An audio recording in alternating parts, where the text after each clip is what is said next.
bien, a la retórica lo que le interesaba también, y esto nos interesa particularmente, es las partes a las que se debe dedicar el pensamiento retórico en relación con el enunciado, la oración y la frase, pero sobre todo el discurso y cómo prepararlo. En este sentido habría 4 operaciones, diríamos, básicas tratadas por la retórica. La primera es la inventio, es decir, la invención. Plantear el argumento central, quizá los argumentos secundarios o el tema, y esto se llama inventio o invención. ¿Y en qué campo de saber, de pensamiento o de conocimiento ubicarlo? Por ejemplo, en el campo de la ética, en el campo del discurso político, en el campo del discurso epistemológico, etc. El segundo paso es la dispositio. Esto es muy sencillo. ¿Cómo dividir el discurso?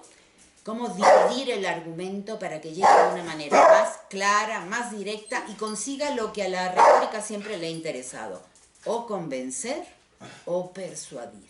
O convencer mediante la demostración o persuadir mediante el apelar a sentidos comunes, comunitarios, históricos, sociales o culturales.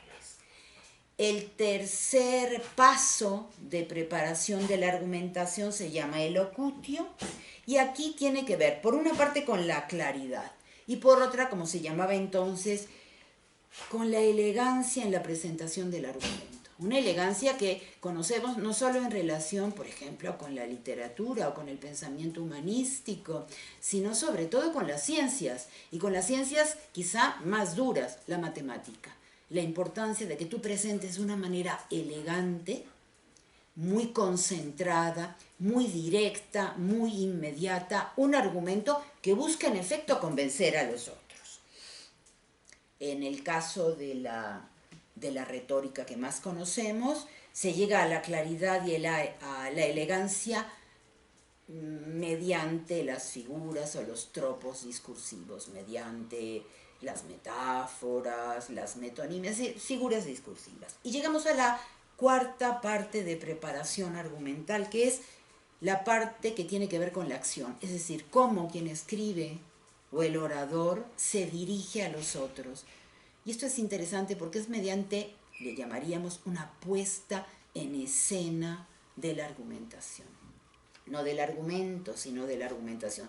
Tiene que ver con el cuándo, cómo y por qué del argumento. Por qué conviene en un momento dado presentarlo de cierta manera. ¿Quién conviene que lo presente? En el caso de que sea un argumento que deba ser defendido oralmente, debe ser defendido al principio o al final.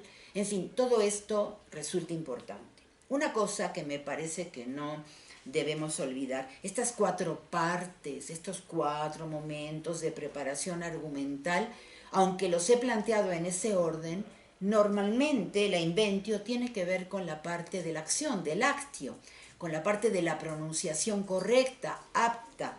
Tiene que ver con la dispositio o disposición, tiene que ver con la elocutio, que era la parte de la claridad y la elegancia. Quiere decir que aunque podamos, si quieren ustedes, hacer una división temporal o cronológica de estas partes, en realidad se afectan unas a las otras y conviene siempre tenerlas presentes. Mucho tiempo después, es decir, pasada la Edad Media, la retórica integró una quinta operación, junto con la inventio, la dispositio, la elocutio y el actio. Y esta fue la memoria, y tiene que ver con la formación anterior que requiere no solo el público que va a oír, a discutir, tomar partido por la cuestión argumental, sino también por aquellos que lo presentan. Y por lo tanto tiene que ver también con la enseñanza. Durante mucho tiempo la enseñanza, como sabemos, se hacía por vía de la memoria. Pero aquí la memoria no solo se refiere a la repetición de una manera siempre igual, sino a toda una tecnología de la memoria que va mucho más allá de la repetición y que implica cómo actualizar, cómo volver presente y necesario discursos que se han aprendido a nivel de información, pero también a nivel de conocimiento profundo, es decir, qué tipo de operaciones conviene reactivar y para qué. Todo esto también tiene que ver con la memoria.